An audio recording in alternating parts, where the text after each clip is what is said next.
Good morning, good afternoon, good evening, wherever you are on this pale blue dot that we all live on. My name is Adam-Antium, you are the audience, and welcome to this edition of AAUTZM Podcasts. Just the usual announcement for those of you listening to this on YouTube right now. My podcasts also exist on talkshoe.com. Down in the video description you'll find a link to the core series. There you can download and listen to the full MP3 files. And you can do all that for free, because I know how much we all love free stuff. So that's that. And also with the usual plug, for those of you who want to find out what the Zeitgeist movement actually advocate, and to get like a full, exhaustive and extensive treatment on exactly what we advocate. If you go to www.thezeitgeistmovement.com/orientation, you'll find a book that we've now put out called the Zeitgeist Movement Defined, and it's a collection of essays where we basically just go through point by point every single facet of this train of thought. You can get it on Amazon and Lulu. It's a small price to pay, but you can also download it for free on PDF. So if you want to find out exactly what the Zeitgeist movement advocates, I mean, I've got my copy. I bought mine at a Z-Day last year. Was it this year? I think it was this year. Yes, it was this year. But yeah, it's called The Zeitgeist Movement Defined, Realizing a New Train of Thought. It's a fantastic book, and I couldn't recommend it anymore. On to other announcements. I have been working on some short films that I'm going to be putting together as a short series. I already put one out a couple of weeks ago called Pyrrhic Victory, and each of these short films is only going to be about like a maximum of 5 minutes each, I'm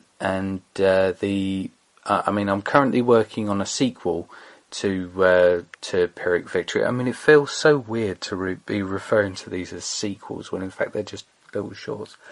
But yeah, basically I'm going to be, for this particular series, I'm going to be doing 2, possibly 3 more. But I'm hoping to get them out as quickly as possible, because if I do organise a Zeitgeist Media Festival event for Maidstone, then I'd like to be able to play them there. Other bits of news. One of the things that, I didn't even realise this myself till I heard it on the radio, because, where I work, we listen to radio too. Mainly because of Popmaster in the morning.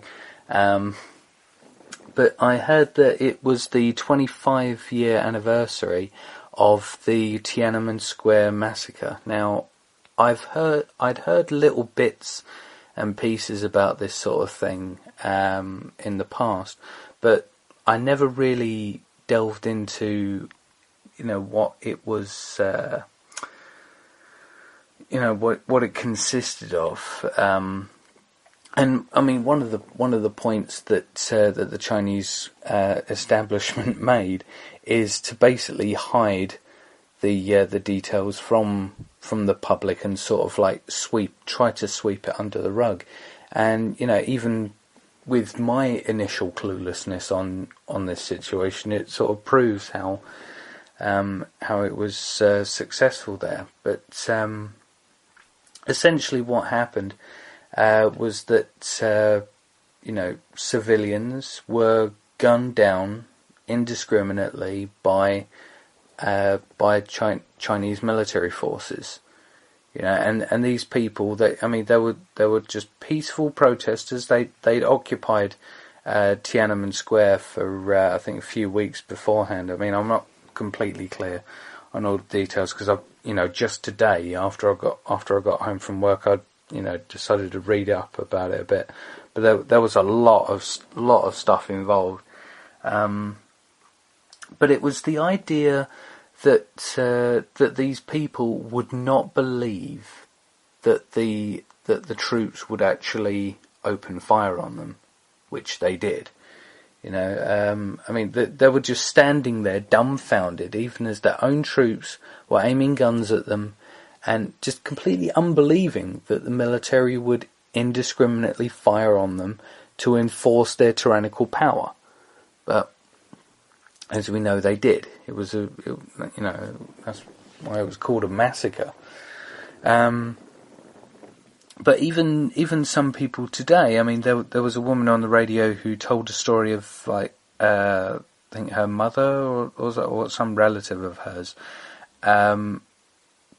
did not believe that the Tiananmen Square massacre actually happened, and she had to be and she was Chinese herself, apparently, and she was just completely ignorant of her own country's history. And this is something that it really does grind my gears sometimes when I hear shows like, because I mean this was on the Jeremy Vine show on BBC Radio 2, and I'm a veteran listener of that show, mainly because when I actually just sit down and listen to the stuff they're talking about, I just start ranting. But it's the idea that they acknowledged the whole thing, that people were thinking to themselves, no, our soldiers wouldn't do that to us. They wouldn't open fire, and yes, they did. But the thing is, no one who brought that up also brought up the idea that we are the same persuasion, that our police wouldn't brutalise us. They wouldn't use brute physical strength and assault and kidnapping in order to protect their agenda and keep following their rules, keep taking their orders. Our police don't do that. And then I point people towards Balcombe, Barton Moss, especially Barton Moss, because the Greater Manchester Police have shown themselves to be, for the most part, just ignorant thugs that are just following their orders of protecting these trucks that are coming to, toxify our ecology. But and they've been laying down a huge amount of physical force, completely unnecessary, and it's all just to try and either incite violence back so that they've got just cause to clamp down on people and arrest people. And but the thing is, the general public do not believe that would actually happen. I think if there was an equivalent of Tiananmen Square in the UK, history would probably repeat itself. People would probably just be like, no, people like backs up against their wall, and people are just like, nah, they won't open fire on us. They're British troops. Come on, we all donate to Help for Heroes, right? Yeah, come on, they won't. And then open fire. But it saddens me sometimes that people just do not learn. They really do not learn the lessons of history. And as the saying goes, those who do not learn from history are doomed to repeat it. But just staying on this topic just for a little bit longer. I mean, I've got other announcements that I need to get to quick. But they also covered the whole tank man thing. The one guy who basically temporarily stopped like a whole mega convoy. I mean, I don't know how many tanks there were, because there was like a long angle shot, and there must be at least 20 tanks that this guy stopped just by standing in the way, But yeah, I mean, but I actually caught Jeremy Vine saying something to the effect that it's good that no one's ever identified him, because that way he doesn't get in trouble. And we don't know who, we don't know who he is because he's hiding. Yeah, a guy that stole a single file monster convoy of tanks by just defiantly standing in the way of the lead vehicle. What really ticked me off is that the show treated the whole Tankman thing like they were saying, yeah, he was so brave to stand up to oppression. That's such an example of what humanity can do. It's just a pity that I never dream of doing anything of the sort. I more represent the blind belief in this current paradigm and think we're going to be fine if we keep gobbling through the Earth's resources.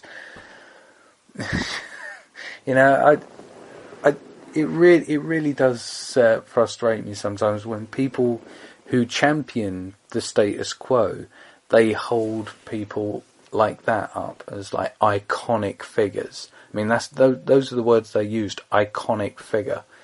Well, how come none of us, in the mainstream at least, are following by that example? Why aren't we? Oh, because that urges a move in the actual power structure itself. A transfer of the power from the powerful to the powerless. So, with all this said, I mean, I'll just sum all this up now. Have we learnt our lesson from Tiananmen Square? But anyway, it is my unfortunate task to inform you that Phallus Inc., our previous sponsor, is now no longer our sponsor, since it was actually originally conceived of by the man who we have come to know only as the bald-headed Caucasian. It turns out that his ultimate plan with this scheme was to somehow get me inside his tattoo parlour, strap me down onto a table, and tattoo "Give me ad hominem" on my forehead. I mean, I presume this is so that everywhere I go, those who are intelligent enough to know what the ad hominem is can, throw a logical fallacy at me, or I have to spend my life explaining to drunks and dumbasses who squint at my forehead and ask what it means, what it actually means. So this is now war, my friends, plain and simple. So I have a few moles here and there that I've already implanted in the TZM framework. I can't verify any locations of any of my moles, but I might have this guy's identity by the next episode. So stay tuned. So with that said, it's my pleasure to announce that this podcast is brought to you by Printernet, an awesome and retro means to surf the web. Here's how it works. You acquire a copy of Printernet Pages, the directory of all websites, and they all have their own request code. You send that in Morse code for the website you wish to view, and a printout of that website at the time of ordering is sent to your door in the mail. Finally, some mail that you will now look forward to. I mean, come on, guys. All that mail trying to prize money out of your hands one way or another, you start getting anxiety attacks whenever you hear the letterbox flap creaking and the thud on the doormat. I mean, screw that. We need mail that we can be eager to open. And here's our chance. And you know what? How else are you going to have your Facebook account when the juice runs out? No electricity for the general public, but Printernet are invested in offshore bank accounts, so their money's safe, so they can muddle through, but only to give you ladies and gents this service. So, and it even gets better than that. Right? If you sign up by August 1st, then they will give you weekly updates of 4chan's message board for free. Yes. An entire message board for free. I mean, come on, that's some heavy duty sort of like offerings, But we got to admit that, eventually we got to admit that a technologically literate culture is never going to happen. We got to go the way of the Luddite. It's the only way. Living similar to the Amish, isn't that bad once you get used to it. And I'll tell you what, folks, if you're still not convinced, then, because let me lay it all on the line for you, okay? Printernet has the ability for anyone to create their own Facebook subscription service where they each get paid for every update that we send to everyone else's news feeds. Everyone can do this job. So, I think I've just solved the job crisis. So come on, if you have any sense, please inquire about Printernet, the mail-order paper proxy for the internet. Inquiries are pointed towards your local carrier pigeon. Anyway, so I will waste no more time now, because I'm now into just gone 16 minutes in. What is the point of today's episode? Well, today as you can tell from the title, I'm reviewing the film Daybreakers. And the title of this review I'm really calling Solution from Unsustainability. So, really, the film opens with a little vampire girl writing a suicide letter before sitting outside in time for sunrise so she can die by the hands of the sun. We see as she's getting burned that she's no longer happy with the fact that she'll never grow up. Her adulthood has been stolen by vampirism. So yeah, the tone is set, and this is the kind of game we're playing, okay? Strap yourselves in, it's going to be a rough ride. But hopefully, with some insights, we can see how this is also a film about us. You see, it's allegorical, and as I'm going to illustrate with this review, there are parallels to a lot of our problems and a few solutions as well. So, basically, Daybreakers tells the story of 2019, when basically it's 10 years after a vampire outbreak, where essentially the vast majority of the human population become vampires, and humans are given a choice to assimilate. They refuse, and thus they're declared as enemies of the state and hunted down and farmed for their blood. Essentially, they're just used as cattle, like literally as cattle. Not like in other vampire films where humans are allowed to roam free and have their own societies. No, the humans are hunted down, tranquilized on sight and whatever. But since 10 years after the outbreak, it's only taken the vampire society 10 years to descend into ruin, because now we only have 5% of the global human population remaining. That only gives them 1 month's worth of blood. Okay? Because blood is literally the lifeblood of the vampire global economy. And with all life commodities, the more it declines, the more the dependent society declines. And, as I said, the rate of decline has now created a deadline of 1 month until humanity itself becomes extinct, and then there's no more blood to drink. So the only problem is, as the vampire becomes more deprived of blood, they transform into what's known as subsiders, like these humanoid bat creatures that just have no higher brain functions and just function solely on the pursuit of blood. These subsiders, they form the lowest economic class, like the same way that we would treat vagrants, but at least with vagrants, they're a visible problem to the establishment, hence why there's a lot of police forces up and down this country, at least, trying to move homeless people on, because it shatters the illusion.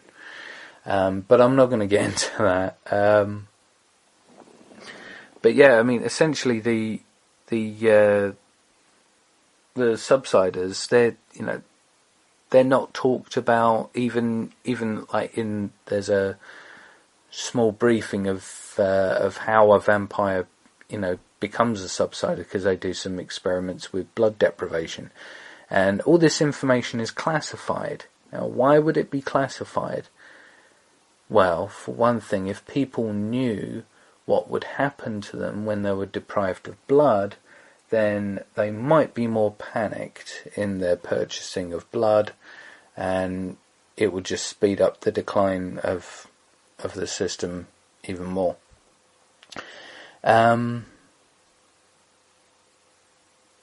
But yeah, I mean, this is partly why I appreciate this film, because it paints the scenario where vampires face a formidable threat of extinction. Excuse me, and it's very much like our current crisis with the oil paradigm and the the decline of life systems across the planet, the rise in crime, the rise in so-called corruption, the decline of the real value of anything. The idea that that things have been so cheapened and spoiled, because really having things that are efficient or durable or good in any sense isn't profitable. But yeah, I mean, it's an interesting idea, because in most vampire films, the vampires, really the only threat to the vampires is shown to be the protagonist. And even though the protagonist in this film does pose a huge threat and is instrumental, in fact, to the eradication of vampirism entirely. Sorry to provide a spoiler there. I should have warned. But it's the idea of the immortal being brought down by something as silly as an infinite growth paradigm. See, if there's one thing that I would like people to take away from this film, if anything, is that constant consumption is unsustainable. Right? Vampires go through blood very much like the human industrialized world goes through oil, and neither of them are renewable energies, or at least with human blood, you need to give the human race a couple of decades to repopulate. With oil, it takes millions of years for that oil to replenish.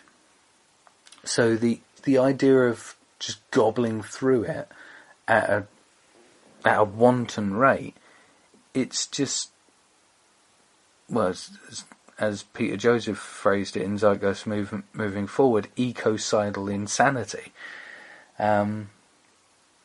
But we see various news reports like detailing how the decline of blood and the measures used to ration out the last of it is causing like massive social unrest in multiple countries. I mean, we see this like every now and then, even though the problem because this is an Australian-made film, but I'm not entirely sure if it states exactly what country we're dealing with. But the scope of the whole thing is that the entire planet is virtually the entire planet is a vampire society. But the vampire government is naturally a tyrannical police state and deals with such uprisings accordingly. I mean, there's a part at the beginning where there's a homeless guy who's starting to be deprived, and he's just got this sign around his neck that says, I'm starving, I need blood. He sort of lashes out towards a woman, and that gets an electrified collar around his neck. It's I mean, the mark of any society that is collapsing is also shown by the measures that are used to maintain order once again. Well, not to maintain order, but really to impose order, because that's really what the military-industrial complex is there for. Is just to, take advantage of their monopoly on force. But anyway, back to the film. We then meet the character Edward Dalton, played by Ethan Hawke, the protagonist. He's the chief hematologist for Bromley Marks. The company itself was named after Patricia Bromley Marks, the wife of an advertising tycoon by the name of Dick Marks. Not sure how relevant that would be, but here he works towards a stable blood substitute, because obviously they've got a crisis on their hands. They've been preparing for at least 6 years, as what is indicated by one of Edward's colleagues. But the vampires are now forced to enter into vampire trials, which fail with the death of the subject. So they're getting closer and closer to extinction, and they're not even getting any closer to to a stable substitute. So Edward shows clear remorse concerning how humans are treated as enemies of the state and farmed. I mean, there's a couple of sections where he goes past like a viewing window where there's like humans like hooked up, and they're in these big rigs, kind of like how the pods are arranged in the Matrix films. I mean, humans are similar there, and they just hang there and just keep producing blood. And there's a couple of times where Edward is seen like walking past these, and just, I mean, he's got that look on his face where you can tell he's thinking, what the hell have we become? What are we doing to these people? Because, I mean, we realise by this point that he does have at least a hesitance for human blood, but we find out later on that he just flat out refuses to drink human blood. What kind of blood he does drink, I'm not entirely sure. I'm not sure whether he drinks any substitute or whether it's a blood from any kind of animal, because as far as I can tell, a vampire doesn't necessarily need human blood to function. I think it's probably preferably human blood, but most bloods will do. But yeah, he's not satisfied with this. He's just going along with the motions. But he is working to find a cure, because he recognises that when he was turned by his brother Frankie, who we will get to in a moment, he wasn't turned by choice. Everyone was being turned. It